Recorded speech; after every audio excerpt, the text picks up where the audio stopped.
Donc toi Roxane, tu vas nous parler des femmes et de celles qui ont marqué le coup par leur invention récente en matière de développement durable. Exactement. Alors, je vais me rapprocher un petit peu du micro.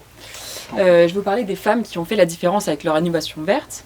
Alors, il faut savoir tout d'abord que la question d'écologie est abordée différemment par les hommes et par les femmes. Donc, il y a quelques chiffres qui ont été menés, parce qu'il y a eu plusieurs enquêtes qui ont été faites au fur et à mesure des années aux États-Unis, en France, en Europe du Nord et en Suisse.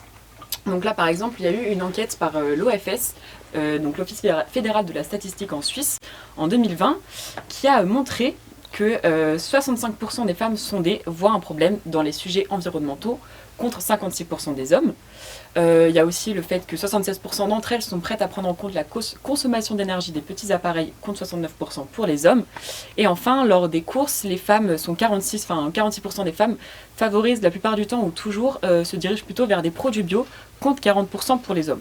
Donc c'est pas non plus des chiffres, un écart drastique, c'est une petite différence, mais ces chiffres-là me permettent à moi en fait de faire un lien avec ma chronique et de justifier pourquoi est-ce que je vais me centrer sur les femmes.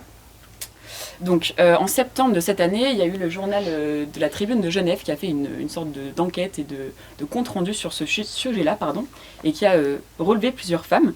Et la première jeune femme dont je vais vous parler, parce que je vais faire une liste non exhaustive, ça va prendre 3 heures sinon c'est un peu trop long, c'est Garvita Gulati, qui est une adolescente indienne qui a créé une application contre le gaspillage de l'eau. Donc en 2015, elle a découvert que 14 millions de litres d'eau potable non consommée au restaurant sont jetés aux égouts chaque année en Inde. Donc c'est quand même assez important.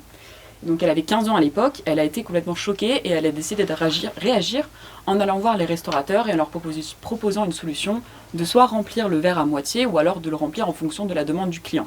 Elle a pris des refus tout le temps, donc c'est pour ça qu'elle a décidé de créer cette application, Why Waste, pourquoi gaspiller en français.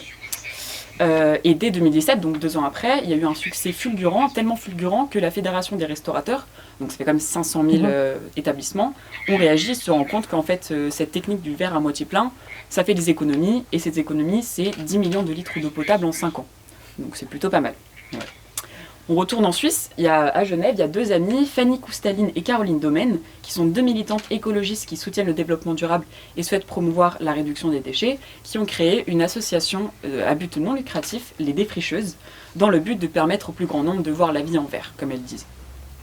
Récemment, elles ont réussi à sauver, en gros, à recycler 10 mètres cubes de pots, donc les petits pots qu'on utilise pour mettre des plantes dedans sur votre balcon. Elles ont réussi à les recycler et à pouvoir les redistribuer après dans la même ville, donc à Genève. Et cette association, elle fait aussi des tables rondes, des chroniques, toujours autour de la vie en vert, en fait, de ce thème-là. On passe en France maintenant, il y a Ibtissem Guefrachi qui a créé des antibiotiques issus du monde végétal.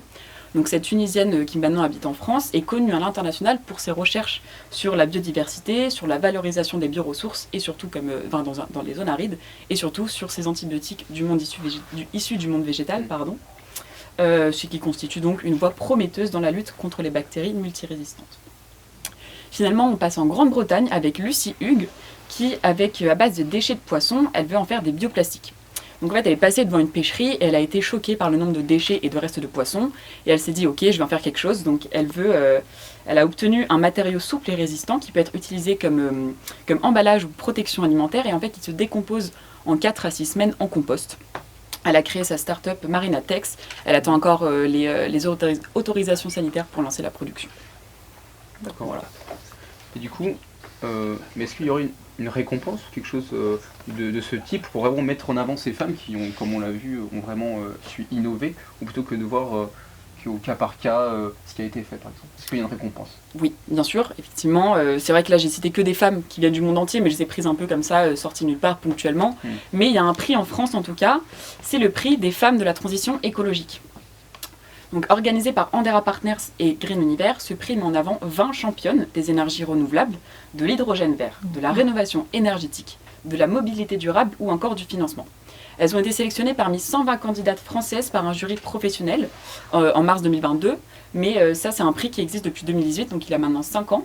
Et la cérémonie de la remise des prix a été faite le jour international de la lutte pour les droits de la femme, donc le 8 mars. Je trouvais ça un peu amusant de le souligner. Alors, toutes les représentantes contribuent à l'essor d'une transition écologique pour faire face au dérèglement climatique.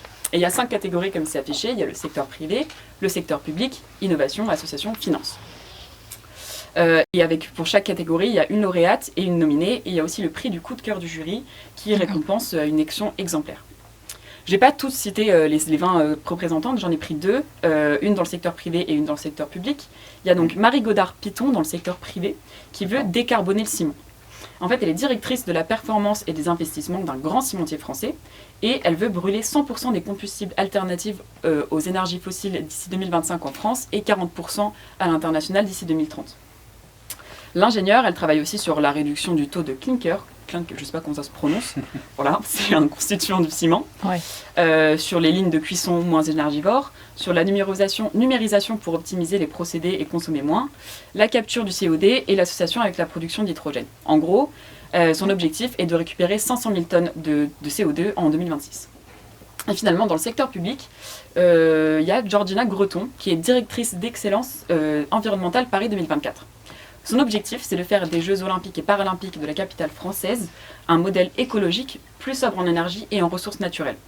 Son projet, ça a été de faire une collaboration avec Enedis pour aménager le réseau, pour réduire un maximum le recours aux groupes électrogènes qui sont beaucoup utilisés pendant les Jeux. L'énergie, donc le gaz et l'électricité, consommés sur tous les sites, y compris au village olympique, sera 100% d'origine renouvelable et fournie par le partenaire EDF. Et en fait, ça fait que les Jeux olympiques et paralympiques 2024 de Paris seront les Jeux les plus responsables de tous les temps. Ok, merci Roxane. Je vois qu'il y a plein de questions pour toi. Enfin, plein de questions. Il y a 2 questions pour toi dans le chat, Roxane. À quoi attribue-t-on, à ton avis, l'intérêt légèrement supérieur des femmes par rapport aux hommes concernant la limite d'utilisation du numérique ? Alors, merci papa pour cette question. Merci Alain. Alors, pourquoi est-ce que... J'en ai aucune idée, j'avoue que je pense que c'est aussi une question de... ça peut être sur l'éducation et que par exemple les courses, je pense qu'il y a plus de femmes qui vont faire les courses que les hommes, c'est un fait. Sur le fait que les femmes font plus attention, fassent plus attention à ça, parce que je pourrais pas donner d'explication. Les courses, je pense que c'est pour ça, mais après le reste c'est plus une question effectivement de se préoccuper, en fait, c'est peut-être une question d'étude. Je pourrais pas dire, j'ai pas d'avis parce que ce serait pas objectif. Donc, vous avez une idée vous, Marianne, sur la question ? Non, parce que là, du coup, je comprends bien la question, c'est par rapport aux outils numériques. La limite d'utilisation du numérique. Ça, Qu'est-ce qu'il raconte là ? L'intérêt et l'aventurière des femmes par exemple pendant l'utilisation du numérique. Alain, là, tu... Je n'ai pas compris ta question, concernant la limite d'utilisation du numérique. Oui, du numérique, des outils. Ah oui, voilà, mais c'est par rapport effectivement à la différence. Ce qu'on appelle à droit les déconnexions, ce genre de choses, ou non, mais plus sur un sujet féminin. Il me semble que c'est ça. C'était plus sur la consommation d'énergie pour les objets électriques. D'accord, ok. Je pense que c'était plus ça parce que j'ai pas parlé de l'utilisation numérique. Bon, en tout cas, Alain, si tu veux préciser ta question, on sera ravis de t'y répondre plus précisément. Une autre question de Bastien Duf. Qu'est-ce qu'il nous dit Bastien Duf ? C'est forcément des innovations ou bien des projets bien implantés qui peuvent être sélectionnés pour ce prix. Est-ce que tu le sais ? Alors j'imagine que c'est parce que c'est quand même les femmes de la transition écologique, donc c'est pas que des innovations effectivement, mais dans tous les cas des projets bien implantés pour qu'ils soient écologiques, et vu que c'est chaque année, c'est considéré comme des innovations parce que c'est nouveau en fait. Donc peut-être que je pense qu'il doit y avoir peut-être une candidate ou deux qui sont avec des projets bien implantés, mais là ce que je viens de citer c'est plus aussi des projets sur le long terme qui commencent là 2022 pour Paris 2024, mais ça peut être les deux, mais je pense que c'est plus des innovations au fur et à mesure des années. Ouais. Et si tu devais retenir une femme par exemple ? Une femme, moi j'aime bien, comment elle s'appelle ? Georgina Greton par rapport aux Jeux Olympiques. Parce que c'est bien que ce soit en France, donc on est quand même fiers d'être quand même les jeux les plus responsables de tous les temps en France. Donc ça, je trouve ça cool. Mais sinon, après, toutes les femmes que j'ai citées, et celles que j'ai lues aussi, parce que j'ai pas parlé de toutes celles que j'avais lues, mais même l'indienne avec l'application Y-West. Je me souviens plus de son prénom exactement, Garbita Gulati. Elle l'a fait à 15 ans en plus, son application, donc elle est jeune. Assez précurseur. C'est cool de voir des gens aussi impliqués que ça, quoi. C'est sûr. Et vous, Marie-Agnès, qu'est-ce qu'on en pense de cette chronique ? Vous avez pu apprendre des choses ? Vous avez retenu Non, mais c'est intéressant. Après, je crois que l'engagement pour le mieux vivre et le développement durable ou l'innovation verte, je pense qu'elle n'a pas de sexe et que après, voilà, il y a peut-être une sensibilité un peu plus accrue côté féminin, mais je pense que c'est l'affaire de tous et que c'est bien qu'il y ait des initiatives. Vous avez donné des exemples à la fois de différentes tailles. Donc moi j'ai bien aimé le fait d'aller rechercher les pots, je crois que c'est en Suisse. Oui, c'est ça. Non, c'est en Grande-Bretagne. En Grande-Bretagne, pardon. Et donc c'est vrai qu'il y a des choses qu'on pourrait faire tous les jours et pourtant qu'on ne fait pas. Donc il faut. Donc c'est vrai que ces initiatives du coup se développent.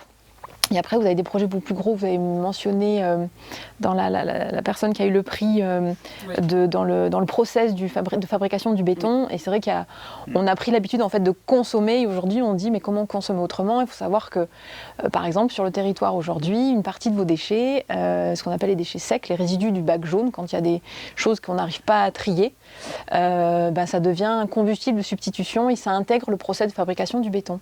Et c'est vrai que c'est pas très développé encore. Ils sont très exigeants, les messieurs qui font du béton. Je dis bien les messieurs parce que effectivement ça reste encore très masculin. Mais voilà, on arrive. Il faut qu'on arrive à faire bouger les lignes. Aujourd'hui, ça peut pas être que le critère économique qui est pris en compte. Ouais. Donc voilà. Mais donc voilà. Donc c'est toujours intéressant, voilà, de voir ce qui se passe un petit peu à côté de nous. Et c'est bien. Et il en faut d'autres. Après, je précise effectivement que effectivement, la transition écologique n'a pas de sexe, comme vous l'avez dit, comme vous l'avez dit. Moi, je me suis concentrée là-dessus parce que j'aimais bien cet angle. Voilà, mais en soi, effectivement, j'aurais pu parler aussi des hommes, mais c'était un choix. Mais parce que aussi, sur les autres chroniques, il y aura d'autres innovations qui vont être abordées. Donc, mais je suis complètement d'accord avec vous. C'est bien de le préciser, effectivement, de le rappeler. Voilà. Et après, il y a peut-être dans certaines cultures, dans certains pays, peut-être une difficulté, peut-être plus pour les femmes de s'engager dans des projets de ce type-là. Donc effectivement, sur l'échelle de la planète, on est bien sur un engagement féminin qui est peut-être plus facilement à souligner que... Oui. Mais bon, voilà, C'est un autre sujet, ça aussi. mais voilà. C'est ça.